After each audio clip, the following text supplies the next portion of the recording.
Welcome to the House of Hammer, built by the nation for the nation. Welcome to Raider Nation News today. I am your host and the tribal chief of Raider Nation, Hammer. Yeah, that acknowledge me is going to take a second. Acknowledge me. Those coming on in, good morning, good morning, good morning. We are live. We're going to give you full coverage of John Spytek, the Raiders general manager, as he is going to do a press conference live from Indianapolis. It is Combine Week, and we have some other things we're going to talk about during this live as well. Those coming on in, y'all know the routine. Those new in here, don't let it be a last time in here. Smash some thumbs, hammer that sub, crush the bell to stay up to date with all your Raiders news, rumors, updates, live streams, and reactions. Let's do a quick roll call. I know people are just starting to come in. This was very last second. Bourbon's not in here yet, but salute to Bourbon. He reached out. He's like, are you going to do this presser? Nobody else is going to be live. Come on, do it. Da-da-da-da. I'm like, all right, cool. We'll do it. Lou Molina, Marcus, Manny, Rosetown, Dominique 5, Avery, Terry, South Dakota Raider, Edgar, Mex, CGR. I think I got everybody. Jose Cabrera. Yeah, I got everybody so far. Salute to the 35 that are in here. We're going to have more and more come on in as we approach this. We are now looking at the latest episode of As the Shield Turns. So, oops, that might have been the wrong thing. Let's try this again. As the Shield Turns. So, as soon as John Spytek takes to the media, we will bring it to you in its entirety. I do want to go through something real quickly before the start of this. Hopefully, I can get this out real quickly before the start of this. Mel Kiper came out with his recent mock draft earlier this morning. He's actually set to do his weekly spot. He was away for a few weeks. He's going to be doing his weekly spot on ESPN Radio tomorrow morning. I'm going to make sure to get everything from that interview, and we will kind of dissect it tomorrow. But let's go through the first 6 picks, because that's realistically what matters right now in this mock draft as we hold the 6th spot. But as it stands right now, this is the latest mock draft. Again, Mel Kiper put this out about 6 o'clock this morning. Number 1, Tennessee Titans, Abdul Carter. The number 2 pick, Cleveland Browns, take Cam Ward. The Giants, Travis Hunter. At number 4, New England Patriots take offensive tackle to LSU, Will Campbell. Jackson. Oh, Spytek is here. In your program and the culture Kirby has established in Athens is what? Yeah, Let me know that you guys can hear the best audio. tight ends I've seen come out probably in my entire career, and we drafted Tyke in Tampa last year, and we had a bunch of Georgia guys in the room last night too, and the way that those guys, how prepared they are, how passionate they are about football, how smart they are, how intelligent they are in football really stands out. I mean, Pete and I just couldn't stop talking about it last night. I mean, they're just such an impressive group of people, both the person and the football player. So I'm happy that we have Brock for a long time. I apologize about that. You're good, Hondo. Can you talk about your free agents? You got a lot of them. Have you done enough evaluating now that you know your plan, what you want to do with each? I wouldn't say we know the 100% plan. We're working on that right now with Tom Delaney and the scouting department. We obviously played the Raiders this year, so I know the roster well.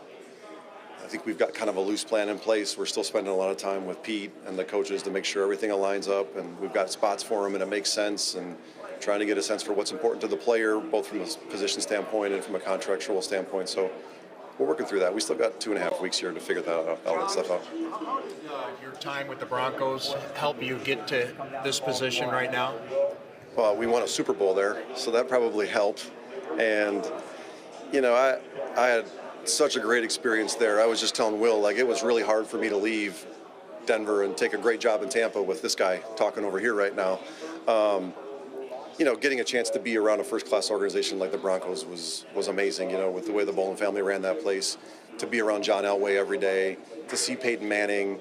That was the first time that I was around these elite quarterbacks in my entire career. I'd been around some really good ones, but 2 of the greatest of all time, in my opinion. So to see every day what it looked like, to 2013, where you have this amazing offense and then flip it just with a couple acquisitions and have a great defense was awesome too. So just the whole experience, to try to learn as much as I could from some great people, and grateful to that organization forever for taking me. Yeah. Talk about that, why you wanted him. Yeah, I'm glad you asked about him. I think it's as important of a hire as I could make. Mark and I really had a connection when I was there for those 3 years. It might stem from our love of golf together and the amount of times we played Inverness back then. But his knowledge across an organization is really amazing to me. His vision, his ingenuity, the innovation he thinks that we can install it with the Raiders is going to be great. And he's a nice calming presence for me. He's structured, he's organized. I can be a little bit kind of freewheeling and instinctive sometimes, and so he's a little bit of a nice balance to me. So I'm really grateful that he thought enough of this opportunity to join us. Your history, whether it's in Denver or Tampa Bay, veteran quarterbacks have come in: Peyton Manning, Baker Mayfield, Tom Brady. Is that an avenue that you guys are actively looking at in terms of your quarterback position? I mean, not to be kind of cliched here, but any avenue where we can find a quarterback, we're going to explore. So, obviously there's free agents. We have some guys in the building that we want to give a chance to compete, and working with Coach and with Chip and Ole and the whole offensive staff, we're just going to try to find as many guys as we can to load that room up and have a great competition there. I'm old enough to remember covering you in high school. Oh boy. So, Bill Forever Young and Catholic Memorial. Yeah. What does that mean to you, and how did it get you here today? I mean, it was at a formative years in my life in high school football. I mean, I was 30-4 in my high school career, I think. Won a state championship, semis 2 other times. Guys going D1 out of that program all the time. I mean, I learned what winning looked like. I said this at my press conference. I'm forever grateful to Coach. I learned what winning looks like, toughness looks like. I mean, the old school tough love, drink from the PVC pipe with the water, have a peanut butter sandwich and go back out there and do it again for 2 hours. I mean, he toughened us all up, and, I love him to death. He runs a great program. His love of the game has driven him to stay in it for so long and change as the game has changed and evolved, which I have an immense amount of respect for.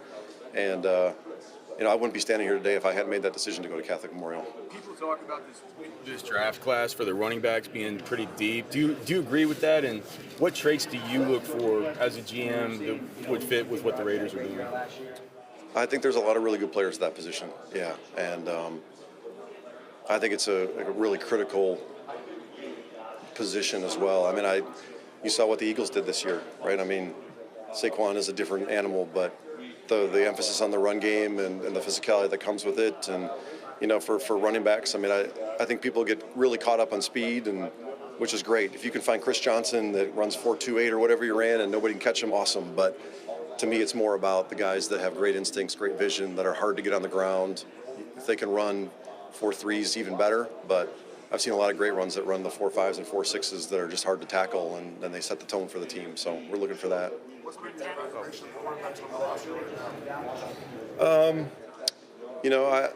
It's a mix of experience, and Gardner's done a lot of good things in his career too. Aiden O'Connell showed some quality stuff in his opportunities as well. So, I haven't seen much of Bradley. So, we're gonna see if those guys are where we need to head, or if we got to add to it. But we got to win more games too. Earlier this week, you re-signed Isaiah Palomalo. Can you just talk about what went to that decision, and also how much of a priority is it to also kind of talk to some of those other guys in the locker room and re-sign them pretty soon? Yeah, we don't want to let any good players walk out of our building, especially young players. And Isaiah was a guy that, given an opportunity last year when Marcus got hurt, really stepped up and played well. And I think there's you got to give a lot of respect to a young kid that's undrafted and has a chance to get thrust into the starting lineup. And next thing you know, he's playing at a good level. And we noticed it in Tampa. And talking to the coaches, PG that was here, thought he was critical. I spent some time talking to a couple of the other players in the locker room, and they had a lot of really positive things to say about him. And I think for Isaiah and for the Raiders, it made a lot of sense to do this deal. And hopefully, this is just a starting point for him. What is your vision for you and Coach Carroll for what a Raider looks like, what a Raiders team looks like? Well, I would be remiss if I didn't start with compete. That's been his central thing. But I think, we're going to have a lot of positive energy. The guys that love to compete and play with passion are going to have a chance at our place. And the guys that maybe don't have that love of the game, they like it, it's a means to an end, there probably won't be as many places or spaces for them at our place. I think we want to set the tone with our film. People watch a week, 2 out for our games coming, they want to know, this is going to be a battle. This is going to be physical. This is going to be old school football. And, are we made for this? I mean, that's what ultimately this game comes down to. I think, like, am I willing to play harder longer than the guy lining up across from me, the team lining up across from me? And if you're not, then I want to be the space that's where the Raiders live in. And that's served me well over my career. Could you address your draft philosophy of best player available, need? What's your philosophy overall, general? Yeah, I don't go down that route too much. I think that's too siloed off. I mean, I think we're going to make the best decision for the Raiders. And yes, we're not going to pass on, elite talent because we maybe have a couple guys at that spot. But we're certainly not going to just force picks because we need a player. Whether the public thinks that or we think that, like, I've been a part of doing that before. I've had a chance to be around guys like Ron Wolf in my career. Like, they have all told me, my experience has told me, you do that, you just draft for need. You will draft guys way too early and you'll regret it. And you'll watch other guys that you may have wished you took at a different position have great careers, and you've been like, if I just would have done that. So to me, it's more about team building. What's best for the Raiders? How can we make this work? It's not about collecting talent, and it's not about just filling a roster out either.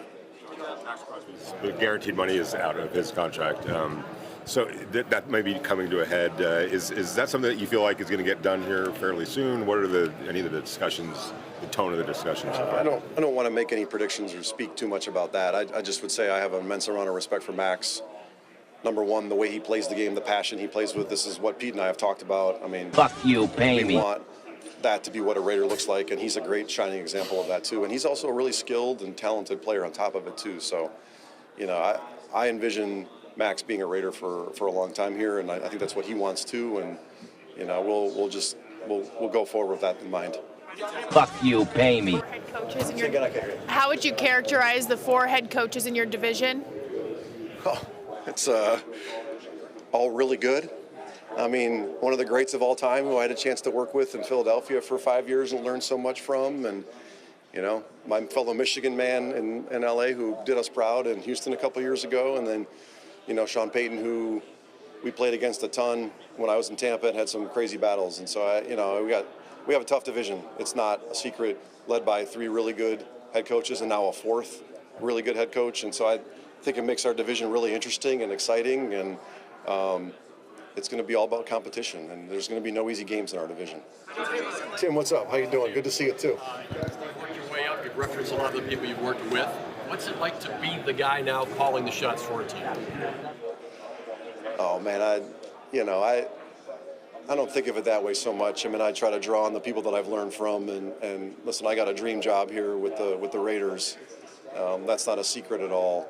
But I'm grateful for where I'm at. I'm grateful for the trust given to me, and I want to do right by the ownership group, Mark Davis. I want to try to get as many good people in our building as we can, players, and we got a long way to go here, so I'm not too much caught up in that right now. It's been a great football journey, and I'm extremely grateful for every step along the way, the good and the bad. I wouldn't say bad, but the hard to get to me where I'm at. I'm grateful for it all, and just excited for what's ahead here. Quarterback class. Say again? So what stands out to you about this quarterback class? Got a lot of guys that have played a lot of good football. Some guys that have been through some adversity. The transfer portal is becoming more common. You got Cam Ward and Will Howard and a bunch of these guys that have kind of showed different levels of success at different places. And, they've all kind of risen to the challenge and made some programs, I think, that maybe haven't had the success recently, Colorado, Miami, that they are accustomed to having. And so I think you got to give your credit to those guys for being a part of that and doing that. And I'm looking forward to talking with a bunch of them this week and getting to know them better. I haven't had a chance to spend any time with any of them, and to me that's a hugely important part, maybe the most important part, especially at quarterback. We get a little bit caught up on how far they can throw it, and as opposed to how they think it and how they process it and how they lead it. So. How do you know you need to give them more time? Well, we kind of go back to, I've been a part of a couple of these. We kind of go back to our evaluation coming out and what we believe the player to be and the person to be, and then you kind of try to envision, does it work in our system? Will this play? Is it a good fit for the team that we're at? So the Raiders now, and you got to kind of trust your gut. Just because the guy didn't work somewhere with a different organization for whatever that is, good or bad. I think there's always an opportunity that if it's set up the right way at the place that you're at, then and you believe in it, that guy will feel that. Because a lot of times they haven't maybe been upset the right way. They don't feel like they've been believed in. And if you kind of breathe that life back into them, I think they've got a chance. And, you know, I'm grateful for a couple of them that have come along the way and helped me win a lot of games. I don't think that it was just last year. I think it's the kind of totality of his career. I mean, he's kind of always been at the forefront of offense. If you go all the way back to like New Hampshire and Oregon and the way he pushed that forward, and you know, with what he brought to the league when he was with the Eagles, and then, you know, I know how that went, but then he talked a lot about what he learned and where he's grown and his beliefs and how grateful he is to kind of go through the same stuff. And I think we just see a great offensive mind that he gets his quarterbacks to play well. You know, I think you used Will Howard as an example last year. He had a couple tough moments, but Chip and Will found a way to play their best football when it mattered most. And, you know, you got to tip your cap to people that can do that. How challenging is it for a guy like Curtis Rourke, who, you know, isn't going to be a player like Curtis Rourke who isn't going to be able to do anything physical because of the ACL? How does that challenge the evaluation process for him? He had tape all year, so I mean, this is just a small part of it to me. I mean, to me, the most important thing that we're going to come back to from a football standpoint is always the film, and he's got plenty of that. I might give him a ton of credit. I mean, there's a lot of guys that would have shut it down this year, and he didn't do that. So, you know, testament to him for that. Hold on a second. I'm going to get Mary Kay over here. John, just wondering, what will be the chances of you possibly trading up for one of those quarterbacks, maybe Cam or Shador? I don't know, Mary Kay. I mean, we're just getting started here. We're going to go through our process and figure out who's the best fit. We're just kind of getting started with stuff like that too. I mean, Pete and I are drinking from the fire hose pretty strong right now, and so we're going to get there. But, you know, I wouldn't rule out anything. I mean, I try to be an open-minded person, and if it makes sense for the Raiders, we'll do it, and if it doesn't, we won't. How often have you been talking to Tom? Tom and I stay in touch since I got this job. I mean, he's a very curious person, as you know, and he just kind of wants to know kind of what's going on now that the Super Bowl's ended and he has a little bit more time. He certainly has thoughts, which I appreciate. I'd be some kind of idiot if I didn't listen to what he thought about things too, but he kind of more approaches it just from what are we thinking? What do you think about this guy? I heard about this guy. I was watching this guy, and we just kind of bounce ideas off of each other, and it's a lot of fun. Given Matthew Stafford permission to talk to other teams, is that something that you guys would be interested in, at least kicking the tires on and find out what that might look like? Yeah, I don't really want to talk about other teams' players and get in trouble in my first press conference here, but I would just say that if there's an opportunity for any player that we think can add value to the Raiders, we'll look into it.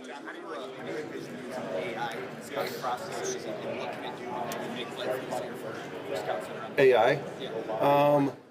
This is something that Mark and I in particular Mark Thuse and I have talked a lot about too, and when we're looking to kind of build that space out and assist any way it can, you know, we've got an interesting ownership group where, you know, there's some of them that kind of work in that tech space too, and so we're kind of just at the genesis of that and coming up with ideas, but I hope that it can be a big part of what we do to make us much more efficient. You guys had a lot of success day two with some players that were seen as like unrefined. You know, you think of like Sean Bunting and Jamel Dean have come in and have success. You didn't hit on everybody, but at what point do you kind of toe that line between this guy's a year away from being a year away and this guy, we can get this guy up and running early on? Well, I mean, I don't want to call those guys unrefined. They played a bunch as rookies. You know, I think it's just understanding the value of certain positions, the opportunity to select them. I mean, in Sean's place, Central Michigan, and Jamel's place, a couple of injuries. But yeah, I mean, we had home run balls. Like, I think really, if you look at that 2020 team, like the core of that team was really built in the second, third, and fourth rounds.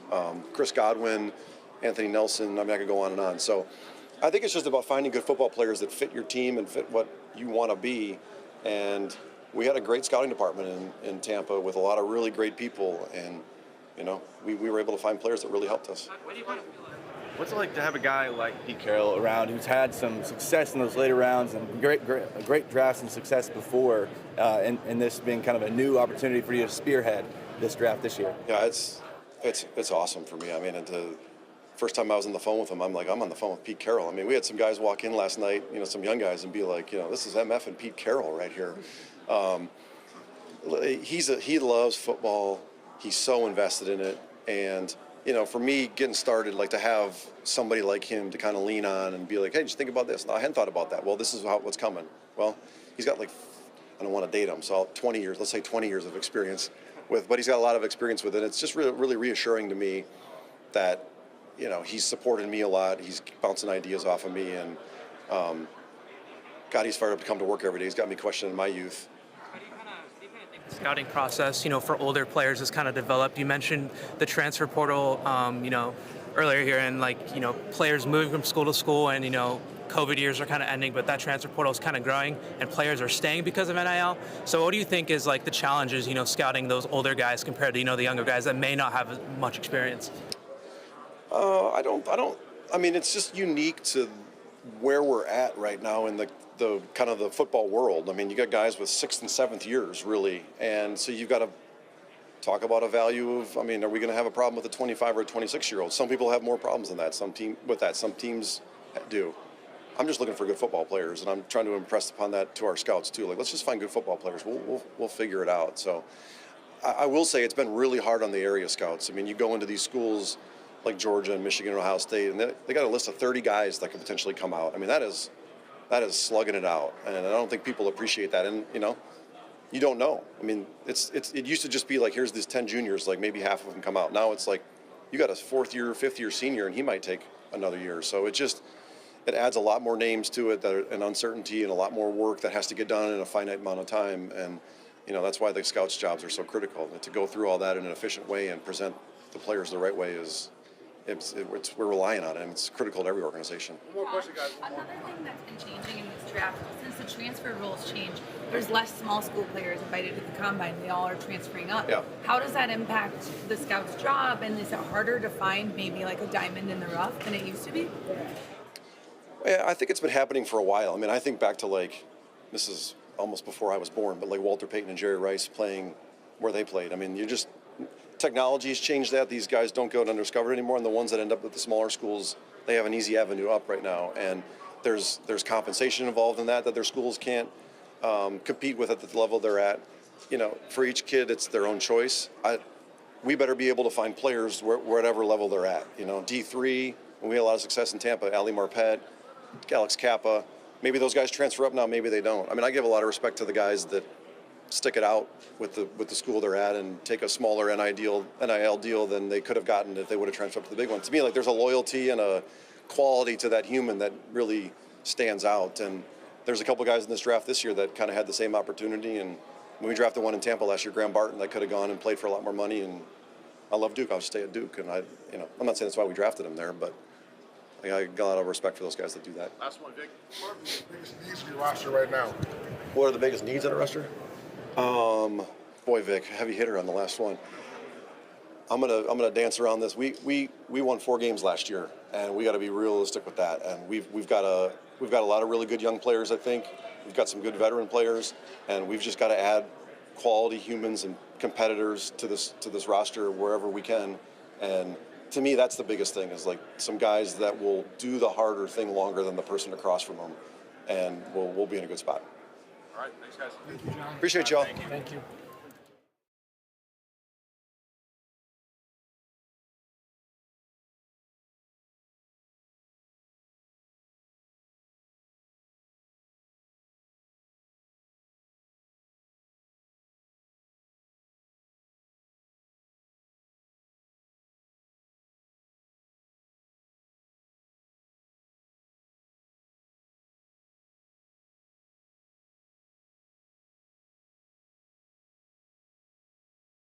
Okay. Sorry about that, guys. So there you guys have it. John Spytek live from the combine. A lot of good things to say. I think it excites the nation a hell of a lot more than it did. You guys are saying muted still? Is it still muted? No. Are we good or are we not good? Where are we at? What? I got the thumbs up. Are we good? I hate y'all. Can you guys hear me? Okay. He had a lot of good things to say just now. I do think that this just excites the nation a hell of a lot more. His vision, the things that he did say to the media, the things that he was smart enough not to say. We don't have to get hit or dinged for tampering in any way, shape, or form. I really am excited to see what these guys are going to do moving forward as we get through the combine. And like I said, you're going to see a lot of names move around on this draft board after the end of this weekend. But I did, before John Spytek took to the podium, I did have something I was talking to you guys about in terms of Mel Kiper's mock draft that he released earlier this morning. So let's get back into it. I'm going to start from the top with this again for those that are just coming on in. And for those that are just coming on in, do me a favor, smash some thumbs, hammer that sub, crush the bell. I don't even know how many we have in here at this point. I can find that out in 2 seconds. Where the hell is it?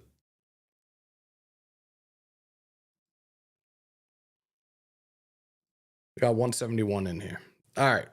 So again, this is Mel Kiper Jr.'s mock draft from 6:15 this morning. Number 1, Tennessee Titans take Abdul Carter, and you guys can see it across the ticker. He will not be working out at the combine this week. At number 2, the Cleveland Browns take Cam Ward, quarterback out of Miami. At number 3, the New York Football Giants take Travis Hunter. Number 4, the New England Patriots select offensive tackle Will Campbell out of LSU. Number 5, the Jacksonville Jaguars take Mason Graham, the D tackle out of Michigan. At number 6, where is it? You guys are going to lose your mind when I bring this up right now. Let me find that one. Here we go. With the 6th pick of the 2025 NFL Draft, the Las Vegas Raiders select Ashton Jeanty, running back out of Boise State. So, here is Mel Kiper's thought process on this selection. And again, guys, this is a mock draft, so don't go too crazy right now. I thought about Sanders here, especially given the link between him and minority owner Tom Brady. It's absolutely plausible. Give it another month and Las Vegas might even be considering trading up for him. But free agency still has to play out, and any number of available signal callers could fit into this offense. Excuse me. Sam Darnold might be the answer. Justin Fields could bring upside. Russell Wilson has the Pete Carroll connection from Seattle. So right now I'm looking at other positions here. He goes on to say, plus look at what happened when the Raiders missed out on the QBs last year. They landed Brock Bowers, who looks like a star at tight end. Now they have the chance to add another one in Jeanty and clean up the league's worst run game, 3.6 yards per carry in 2024. And speaking of Carroll, remember his background. He leaned on the run game in Seattle for years, and he even used a first-round pick on Rashad Penny in 2018. Jeanty brings it all: speed, power, elusiveness, contact balance, and vision. He ran for 2,601 yards this past season, and he can make a dent as a pass catcher on top of that. Las Vegas can advance the offense by getting yet another elite playmaker into the fold and looking elsewhere for a more stable quarterback solution. So let me get back to the chat. I want to hear what you guys think about this. Oh, give me one more. Let me just go to 7 because it gets better.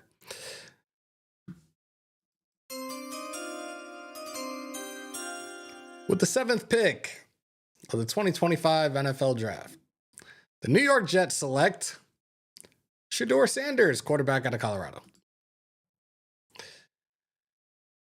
CGI said, boo this man. Everybody's throwing the boos up. Hold on. Boo this man!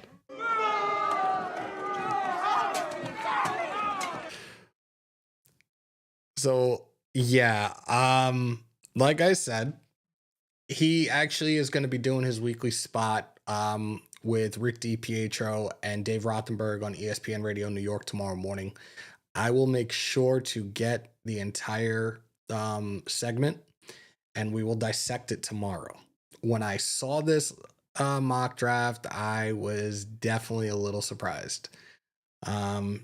Marcus says Sanders is not the answer. If no QBs are on the board at 6, Dallas may give us some draft capital to trade up from 12 for Jeanty. It's a possibility. Salute to you, Walt. Raiders taking Will Howard. If it's Genty, it's because we trade back. Mel has been wrong before. Yes, he has been. Love Genty, but no way we pass on Sanders. Shador would be a Jet at 7. They don't have a quarterback right now. They have their quarterback room. The only one that I know of there is Tyrod Taylor. We're not ready for a running back in the first round. Bro, Kuiper is completely out of touch with today's NFL. I think they're logged on Will Howard either in the second round or first pick in round 3. Everybody needs to know NFL GMs may not like these QBs, and that's been said. That's been said, and again, for weeks, Kuiper was telling a completely different story when he was doing those weekly segments.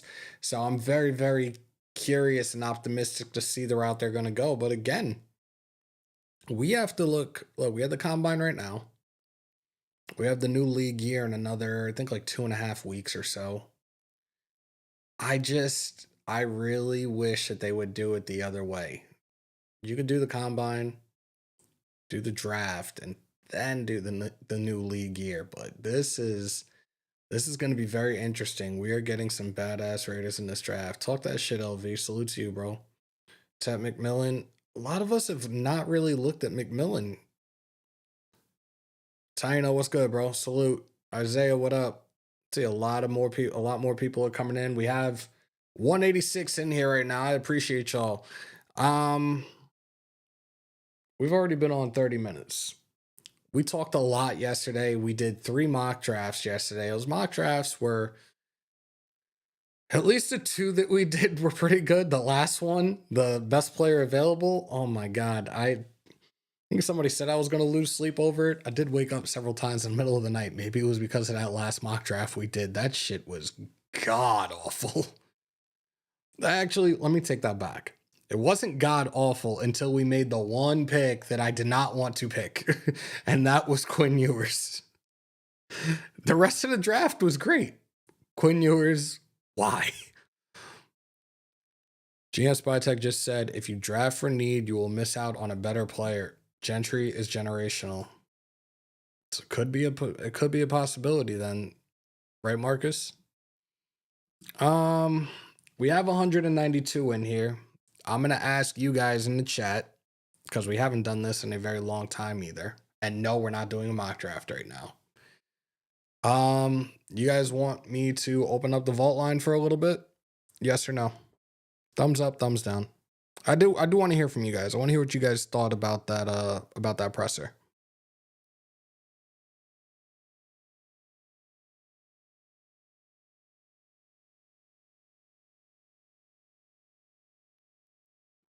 Manny, no Diddy. With as deep as a running back field is, I think the Raiders are smart enough to realize that and address running back in round 2 with Jukins, Hampton, or Henderson. Yeah, and a couple of times I've done that. Hopefully our front office will do something similar. CGR, Jose. Okay, I got you guys. Give me 2 seconds. Give me the other cable.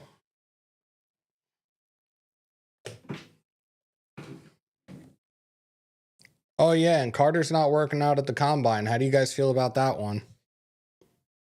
Just curious, asking for a friend. Some of y'all were up in arms about Shador not working out.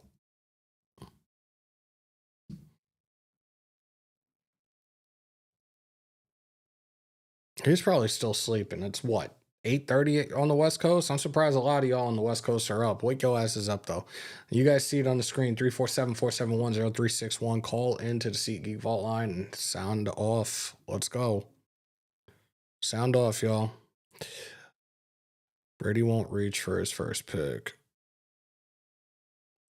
What team took Abdul? Tennessee. Actually, hold on. Let me go back. Yeah, Tennessee took Abdul Carter. Cleveland took Cam Ward. Giants took Travis Hunter. Patriots took Will Campbell. Jacksonville took Mason Graham, and we took Ashton Genty. The Jets took Shador Sanders. I just don't know how, that just doesn't seem like it's going to happen.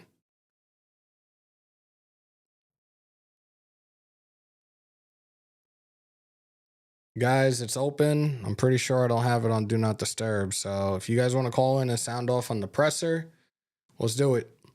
It's 9 fucking 30. Oh my God. If we stay put at 6, something tells me Will Johnson will be the pick. Why? Hold on. I might be, yeah, I read that wrong. Never mind. I keep getting the two confused. There's two Wills that are top 10, top 5 in this draft class, and I keep mixing them up. Am I the only one with an issue with how many carries Ashton has had? Why would you be concerned about that? Is it more or less mileage in your opinion? Manny, no Diddy, bro.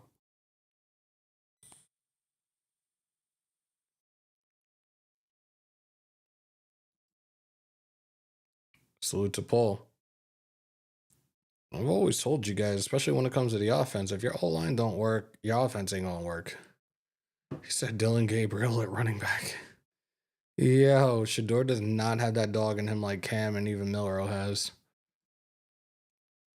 Milrow is another guy you're not hearing much about. Raider Nation News today. What's your name? Where you calling from?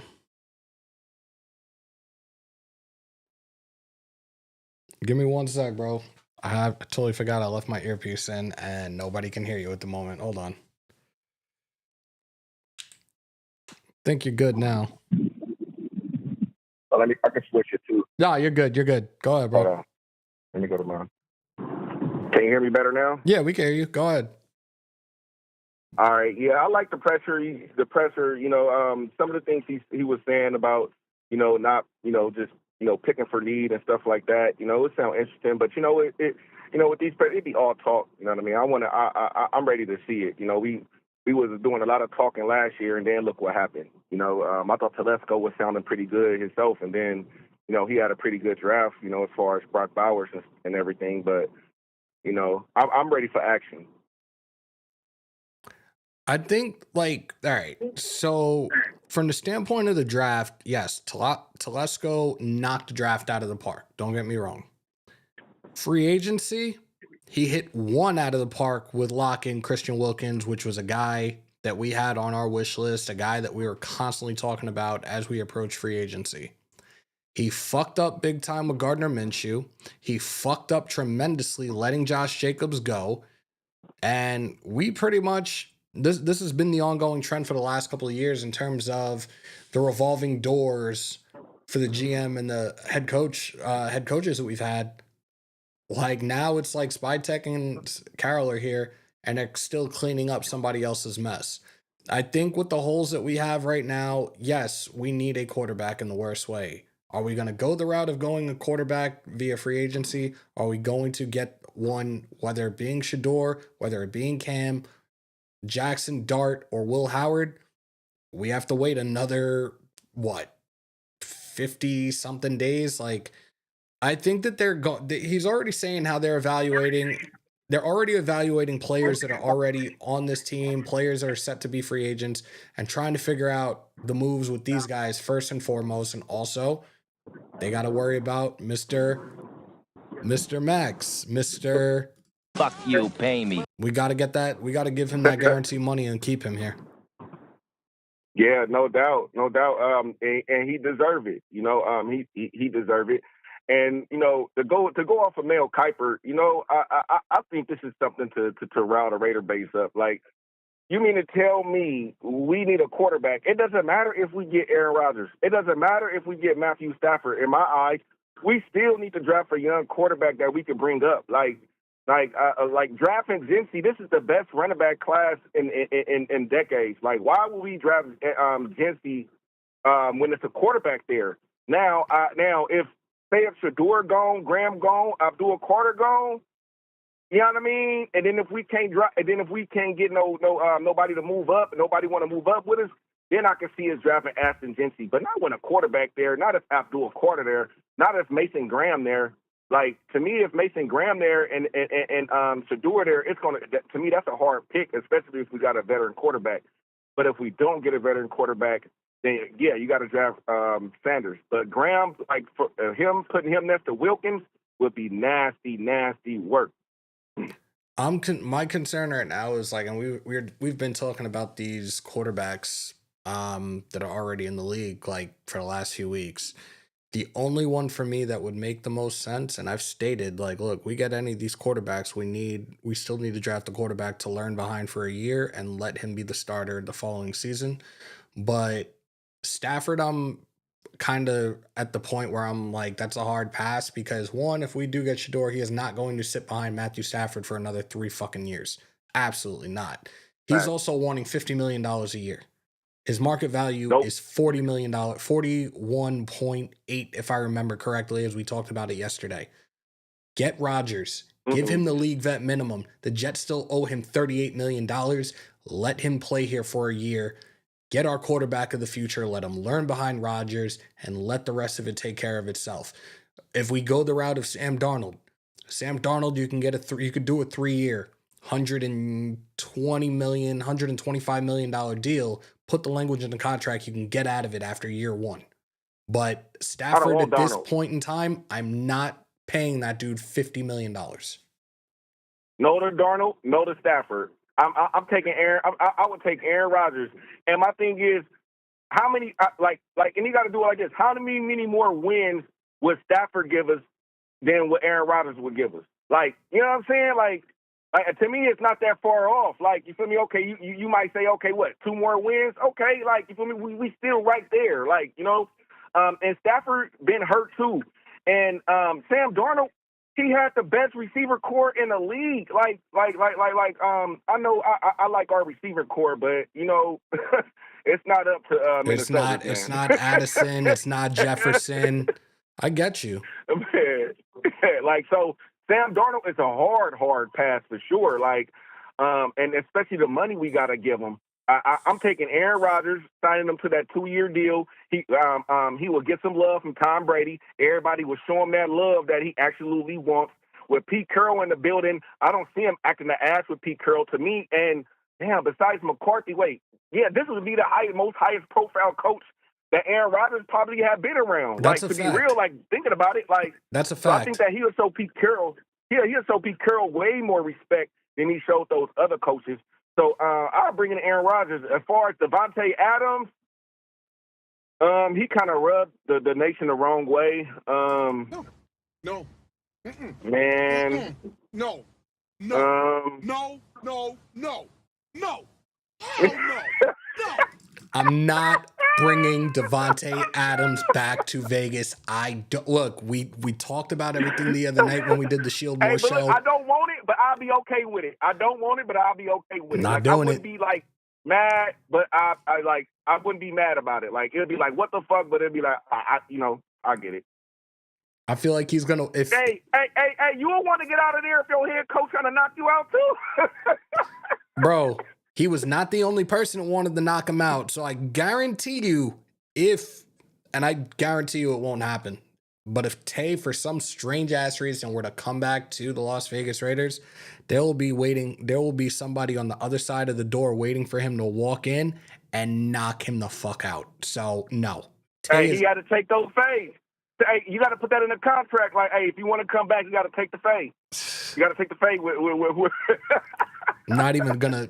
I'm not going any further than that. I appreciate the call, bro. Definitely appreciate the support as well. We'll definitely talk soon. Hey, for sure, bro. Take care. Holy shit. Yeah, fuck no. You guys know how I felt when we got Devontae Adams. And I've told you guys this before, I love my Raiders. But will always be players that I admire that play for other teams, and I grew up playing receiver primarily. Devontae Adams is definitely one of my favorite receivers. He pulled the shit that he did here. I've lost respect for him. I'm not apologetic when I say that shit. I watched his misery with the Jets, and all I could do was laugh every fucking time I saw them on TV. So yeah. We would look desperate if we get him back. Sounds about right. Stafford tape, way better than Rodgers were last year. Stafford also has a competent coach, a great offensive minded coach in Sean McVay in LA. Rodgers' coaching staff was straight dumpster juice. It's apples to oranges there, Caps. I may be the minority here, but I want nothing to do with A-Rod ever. Salute to Hug D's. What's up, bro? How you doing? Let's see. Jacoby Myers is better, less drama. He's a very quiet kid, and what's crazy is Tay said it when he came to the Raiders. Jacoby is probably one of the most underrated receivers and could be a number one anywhere else. 1,000 yards for the first time in his career this past season. I think he's a solid dude. I also got his jersey somewhere. I gotta get those jerseys framed ASAP. We could have gotten Wilson last year, but no. But y'all want Rodgers. Make it make sense. Ty, there were people that were good with taking Wilson for that league vet minimum. Instead, you paid 2-year, $25 million deal with, I think, $13 million guaranteed to Gardner Minshew for what? Yeah, we absolutely should have had Russell Wilson here last year. We're saying it now in terms of Rodgers because it's the same fucking situation. You only got to pay him the league vet minimum while the Jets fucking pay $38 million to him. Why the fuck not? Still draft your quarterback. Let him learn behind him. Done deal. You'll have a quarterback of the future. You'll get to see him for 4 of the 5 years on his contract. Why the fuck not? You have Rodgers here for a year, and then you have our quarterback. If that quarterback is in fact drafted in the first round, you will have him for a cheap. You will have him locked. That's how you develop the rest of your team to fucking compete and win. We've seen this blueprint, and it's a blueprint that a lot of teams in the NFL use. Have a young rookie quarterback. Build around him. It could be players within the draft. It could be players via free agency, especially vets. Build the fucking thing from the ground up with a young quarterback. Done deal. Everything else takes care of itself. Promoting University of Illinois receiver Doug Pat Bryant in the 4th if he drops. Okay. Salute to the 201 we have in the chat. Again, if you guys haven't already, do me a favor, smash some thumbs, hammer that sub, crush the bell, y'all. Appreciate y'all. We've been on for 48 minutes. I really don't think there's much else to talk about right now. Rodgers will be too much. Hit the cap. How?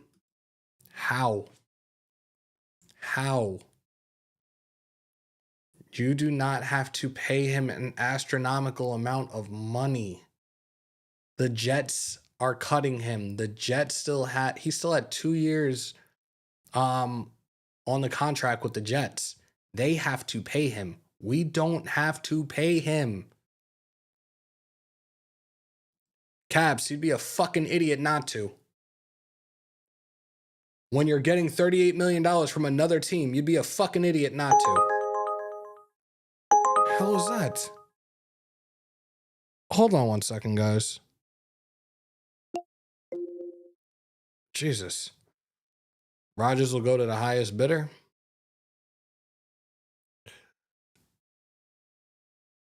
Sweeney, all good. CGR. What should I put for the poll? Yes or no to Rodgers? Rodgers gonna have the team shroomed out. No, he won't. And you heard what the caller said too. In terms of having a coach like Pete Carroll. The fucking coaching staff with the Jets is fucking garbage.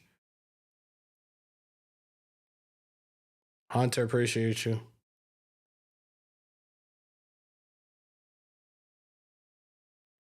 Three of you should create an NFL draft big board. You know what? I'm gonna have a conversation with the guys and we will figure that out. We will try to do something very, very soon. It might be best that we do it after the combine. Then we can really start strategizing and figuring out. I think we did it it was 2 years ago. We did like a little war room, and we had a lot of people. It wasn't just Shieldmore. We had a couple other people on when we did the war room. I would love to do that again. I will reach out to Graf, and if you guys catch Graf on a live as well, Throw it in the chat so he can open up to that. No Diddy if necessary. Keep O'Connell, bring in A-Rod, Zach Wilson, draft Will Howard. Fuck Zach Wilson. Come on, bro. Why? What? And Zach Wilson was there when Rodgers was there year one. Rodgers went down, gone in 93 seconds, and Zach Wilson, I think it was a back and forth between Zach Wilson. I forgot who the other quarterback was. We'll see, though. I'm going to ask this question, and I probably already know the answer, even though we did 3 of them yesterday.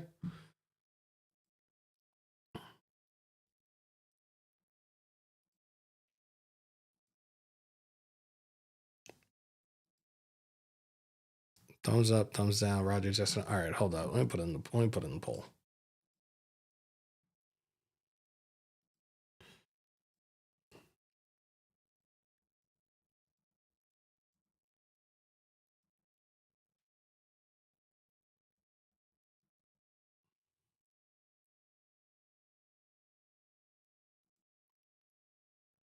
There it is.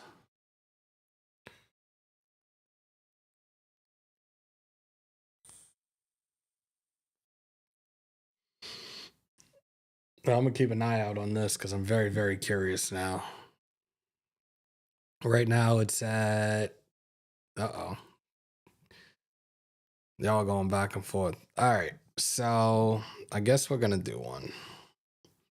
Much as I didn't want to do one.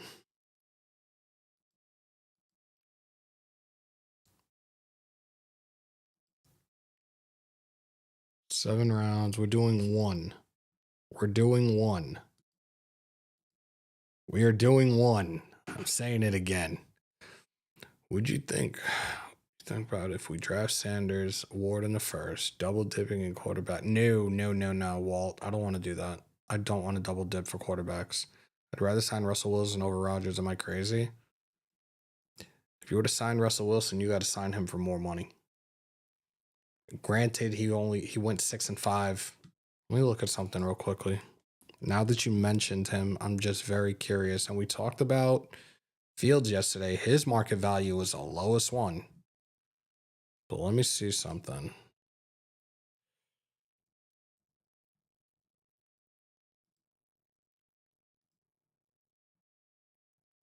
Because he might potentially be an option. Let's see. Nope, he is not an option. Fuck that. Russell Wilson's market value right now is $38.7 million. So you have $38.7 million for Russell Wilson. You have a little over $40 million for Sam Darnold. You have just under 42, but apparently this man wants 50 in Matthew Stafford. Nope. And again, Justin Fields has the lowest one. Let me get Justin Fields on here again, and I'll tell you what Justin Fields is.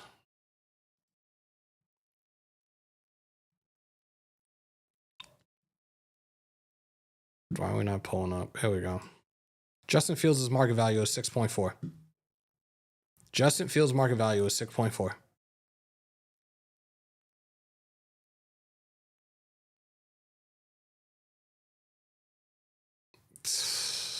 Fields or Rodgers and free agency cheap.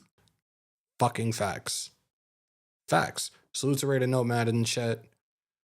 We should just low-key trade up to number 1 or number 2. I think that we're going to have to. I do. And I did it. The mock draft that I did one yesterday with you guys where I did trade up. And the trade worked fine and we got it. Fields is... I just said Fields. Fields is $6.4 million. Fields is $6.4 million. That is not bad. I thought it would... Yeah, so did I. I'm not answering that. Come on, man. Like, y'all pick the worst times to mess with me. Fuck that. I'd rather pay him 6.4 than overpay for Rodgers or Stafford, but I don't know. It's going to be interesting. It's going to be very interesting. Minshew or O'Connell is a bridge? No, get Minshew the fuck out of here. No. Hell no. I'm going to do that shit again. Fuck that. No. No.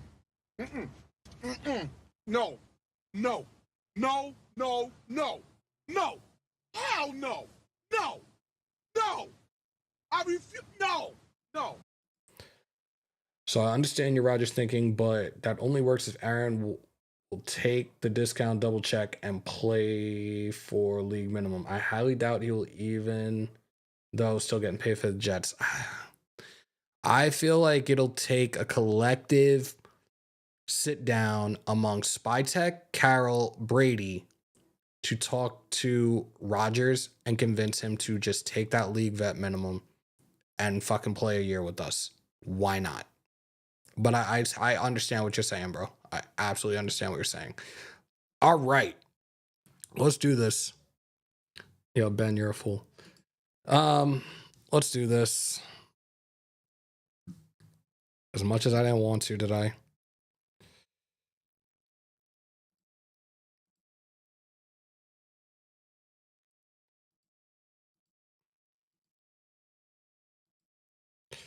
So, Sanders, oh Jesus. Okay. See, and this is where the monkey wrench is thrown in.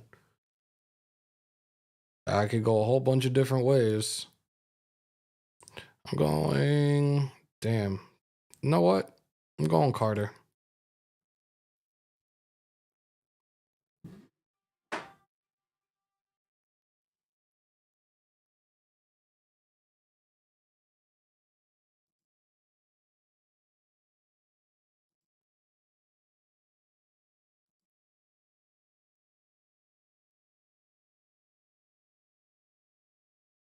Do I wait?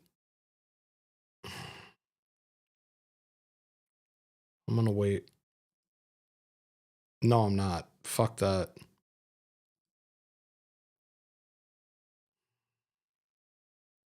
All our picks are intact.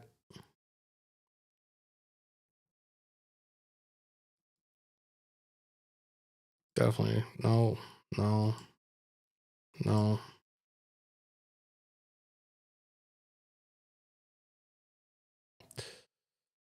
Damn. Fuck. He's still, he's gone, isn't he? Yep. Fucking should have known better.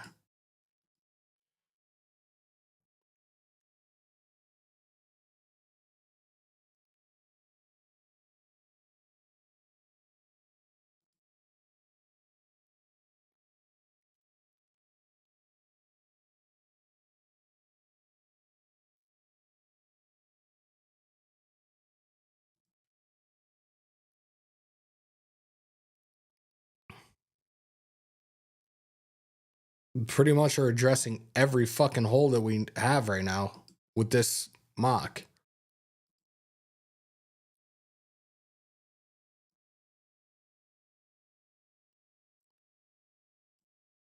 I want to double dip and take the familiarity with the system. I'm gonna go Seth here.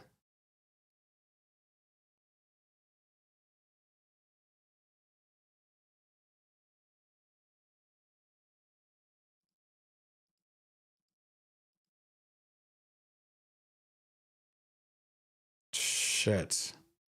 Do I double dip at receiver? Do I go D-line?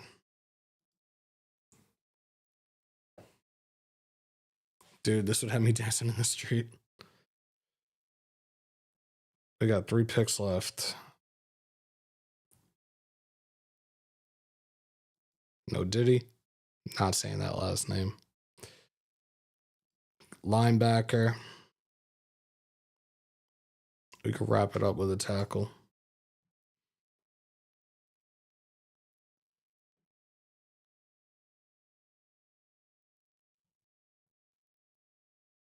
So we got Abdul Carter with the 6th overall pick. We got Jackson Dart in the 2nd round. 3rd round, we got Jukins and we got Jalen Royal. So our running back and receiver is complete right there. We went double dipped at guard. We got Tate Ratledge. We got Seth McLaughlin. Familiarity with Chip Kelly's system. Elijah Roberts, the D lineman out of SMU, had a really solid year with them. Jordan out of Ohio State. Jack Kaiser, it's a graph guy out of Notre Dame. We got a linebacker, and we wrapped it up with an offensive tackle out of Iowa State in Jalen Travis. I think this is a solid draft. What do you guys think? Thumbs up, thumbs down.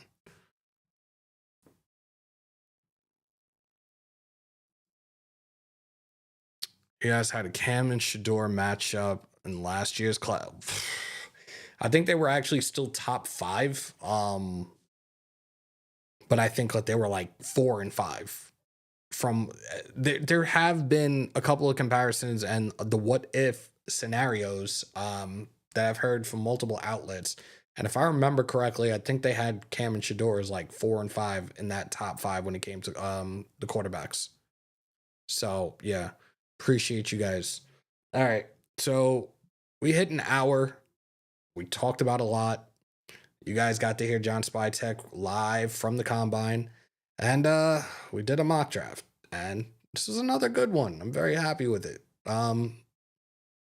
We just have to see where this goes moving forward. I'm going again. I do want to try to be consistent. I want to try to be on as much as possible for you guys. We did get like a handful of new subs today, and I appreciate the new subs most definitely. Again, Kuiper is supposed to be on tomorrow morning doing that weekly spot with ESPN Radio New York. I will get it. I will play it for you tomorrow at some point if I can get on, and we will dissect it, and you guys can pretty much shit on him as much as you want. And this dude doesn't know what he's talking about, whatever. I love hearing your guys' opinions on that. Pete live at 11. You going live again? Pete oh, hold on. Pete Carroll is live at 2 o'clock Eastern. Is that what you guys are telling me?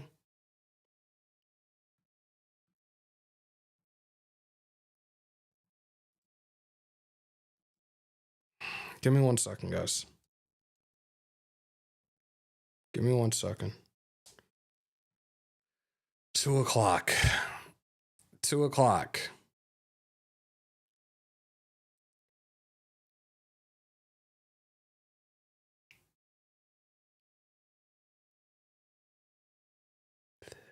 Raider Nation. We still have 163 in here. Should Hammer double dip and do the second presser in 2 hours? Thumbs up, thumbs down.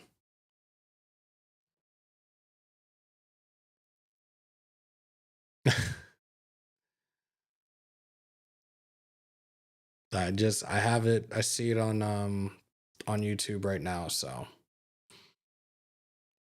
Ben actually will be taking one. I have work this evening. All right. So this is what we're gonna do. I actually ate. All right. So what I'm going to do is I will come back on. We will do the presser. I'm not going to do much after the presser. Like I said, I do need to get a nap in before I go in. So, yeah, I can't do that, Rosetown. I absolutely can't do that. Yeah, we'll do it. We will do it. I will bring you guys that presser in its entirety, 2 p.m. Eastern. What is that? 11 a.m. Pacific time. I got you guys.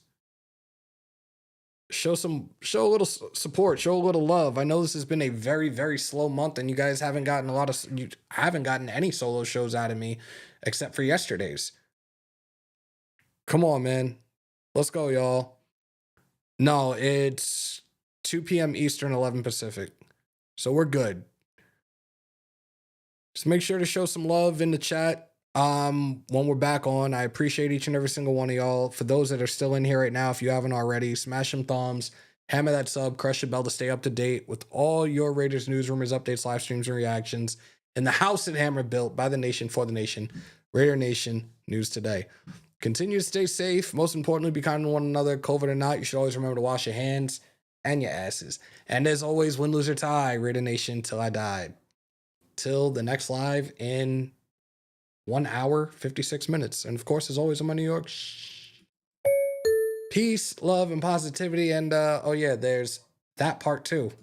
And when I leave, come together like butt cheeks. See you guys in 2 hours. We outro.